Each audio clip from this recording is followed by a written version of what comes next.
Well, we got a chance to review the film yesterday with the team, and the positives and the negatives, what we can take away from it and build on and then correct. But the moment that was over, we got on the field last night and moved on to Appalachian State.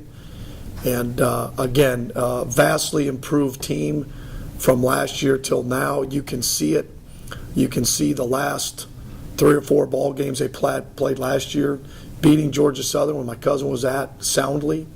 The improvement that they've made, especially on the offensive side with the offensive line they've got returning the quarterback, and the scheme that they run, which presents a number of problems. And Coach Satterfield's done a great job. It's always hard coming in and taking over for a guy like Jerry Moore, who's there for so long. But he's putting his stamp on the program, and I see a much improved football team. And we're going to have to play our best this weekend to give ourselves a chance to win, and I'm positive we will. They have an extra week to prepare for you guys. What's it like knowing that you have to play a team that has maybe that extra week of extra time to rest up for you guys? Well, the rest, I'm not always sure how that affects it. There's times in my career I've thought, okay, we get the bye week, and for our players that's great, and then we come out sluggish, and we have the extra week, or we've got the extra week, and we get some guys back health-wise. It's always good from a health standpoint. This early in the year, I don't know. Now, from a schematical standpoint, you have a chance to look and dissect, and how do we want to do this, and formation them. You get a chance to really hone up on some special plays.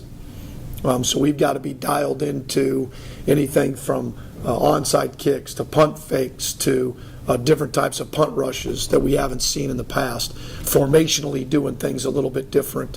That's what you get out of a bye week. You get to work on a few things that you don't have in a normal week. So those are things we have to be geared up for. But in the end, the high percentage of what they do, just like us, with or without a bye week, it's what you believe in.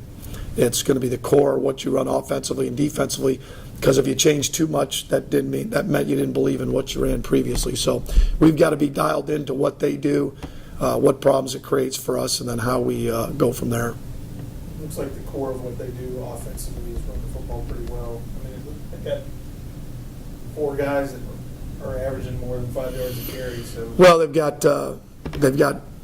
2 good young running backs, Upshaw and Cox, both stout, powerful guys that are quick. Their quarterback's athletic, really does a good job decision making, and then they put you in run pass conflicts. So what they do is they're not going to beat you throwing the ball, quick game. They know what they're going to do is they're going to run it, and they're going to try to throw it down the field. And so we've got to do a great job of eliminating eye violations, putting them in passing situations, and then try to get after them. That's true with every team, but they're going to pose the same problems we've had in all 3 games, starting with Mississippi State, an athletic quarterback, and then Alcorn, and then when Sims was in for Alabama. They're going to do similar things. We've just got to do it better and find a way to eliminate the explosive plays and make them go the distance. Early at Alabama, you guys were airing it out, giving Nick Mullins a chance to hit the man-on-man, one-on-one coverage. Are you guys going to look to reestablish the run against App State? Well, I want to be balanced. I think good football is being balanced. The problem is it's hard to be balanced against someone that's that physical. We thought our best chance to move it was to let Nick throw it, give our guys a chance to make plays on the perimeter. And some of that was dictated by them. Some of those plays we made were, one was a 3rd down play against man, one was a run play that, we ran a go route and Nick threw it to him. So it was part of a run play, as a lot of people are doing run with throws on the perimeter. So again, some of that was a creature of what they were doing. Some of it was also we had some plays we wanted to get in to try and get explosive plays.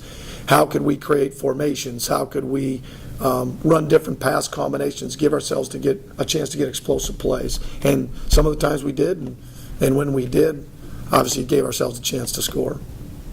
what kind of problems do they pose defensively? Like, what do they do really well defensively that you guys are going to have to look out for? Defensively, they're different than our guys. Our guys are 4 down. There's a 3 down front. They'll kick down some and play their boundary outside backer, which becomes basically 4 down. But that's the only thing, is just the communication, just the amount of reps you've had against it. We've been able to go up against a little bit against Alcorn, and we've worked on it in camp and training camp we did. But again, it's just the communication. That's all it is. It's not difficult. They're sound. They do a good job. They're well coached. They play hard.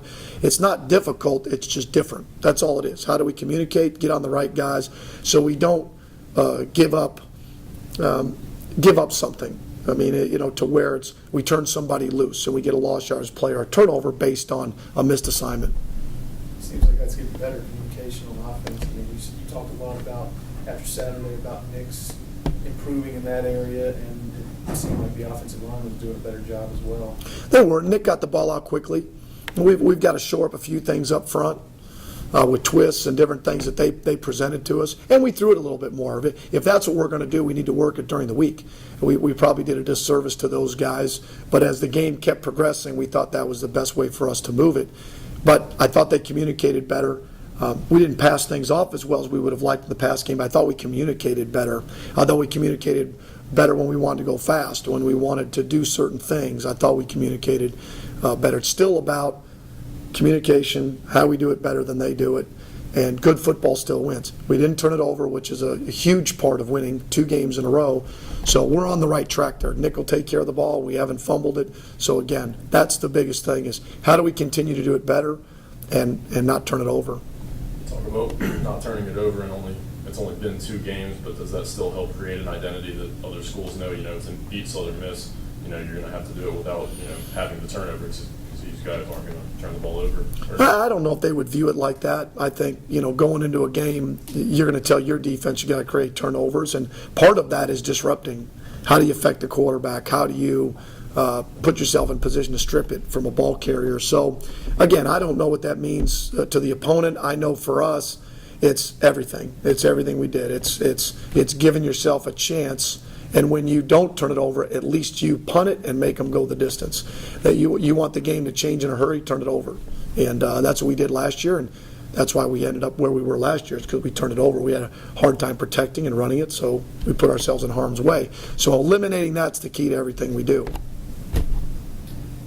We don't hear much about Appalachian State down here, but if I recall, weren't they in the running for D2 national championships and beat Michigan? Well, if my memory recalls, they won 3 1AA or FCS national championships, and they beat Michigan, I think Lloyd Carr's last year, in a historic upset up there against a good Michigan team.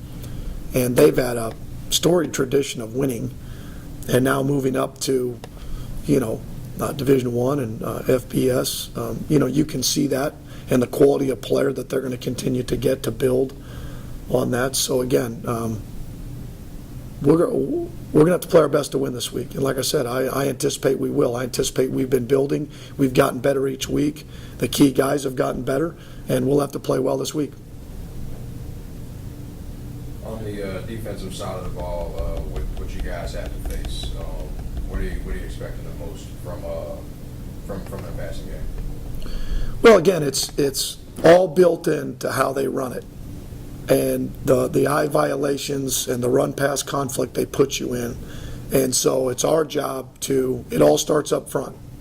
They're good up front. They didn't look out of place against Michigan. They've got 5 quality returning starters that have played together. And so the bottom line is if we put ourselves in situations where they're comfortable with their play calls, that's against everybody, but this week, then we're going to be in a position to where you're going to get the safeties more involved, you get the secondary more involved, which everybody's trying to do, and then you're susceptible to big plays. That's the way it is. So the reality is, how do we do it up front? How do we stop them and make them one-dimensional? That's how do we get them to where we can stop them or at least contain their run game, make them throw it with conventional third down throws. And that, again, easier said than done, but it starts up front. It starts with us being able to get after them and force them into throwing situations. I know it's on Monday, but how close to 100% do you think you guys will be health-wise on defense? And we're banged up. I mean, we had 3 or 4 guys got banged up pretty good. Won't know anything. We probably had a couple guys that didn't go last night. But with today and then tomorrow and then playing at home, in front of their friends and family, I anticipate that we'll have most of them back. But we'll see tomorrow. Don't know anything till then. How do you assess the first quarter of the season? You always talk about breaking the season down into quarters. Well, again, as I've said before, it's hard to assess. You've had a couple really good opponents that we've played that have a way of exposing your weaknesses. So, but I do think that we've improved from top to bottom, from coaching staff to what we want to do, how we want to do it, till this point. I think it's looked better in certain areas, not everywhere, but in certain areas. So that part of it, we've got to find a way to score touchdowns. We've attempted 10 field goals. That's embarrassing. I mean, there's no way we can be the football team we want to be if we don't figure out how to score in the red zone and the score zone, get explosive plays, and score touchdowns. So that's probably the biggest thing, is that part of it has to improve. How do we do a better job of getting off the field on third downs and then scoring touchdowns? How would you assess the play in your wide receivers so far this season? It was better last week. Again, a developing group. Marquise Triplett's probably our steadiest guy, and he's our oldest guy.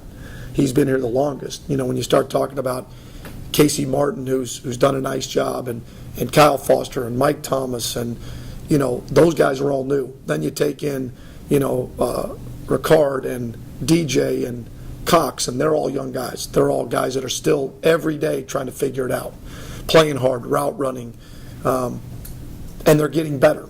So it was nice last week to have some guys have a chance to make plays on the perimeter because, again, that builds confidence. You build in practice, but then being able to make them in games against a quality opponent like Alabama builds confidence. It builds confidence in Nick to throw it to them. It builds in those guys to trust in themselves and that they're capable players. And because not everybody's built to like that from that confidence standpoint. So that was great for our guys, and I think it's a big boost moving forward. Anything else?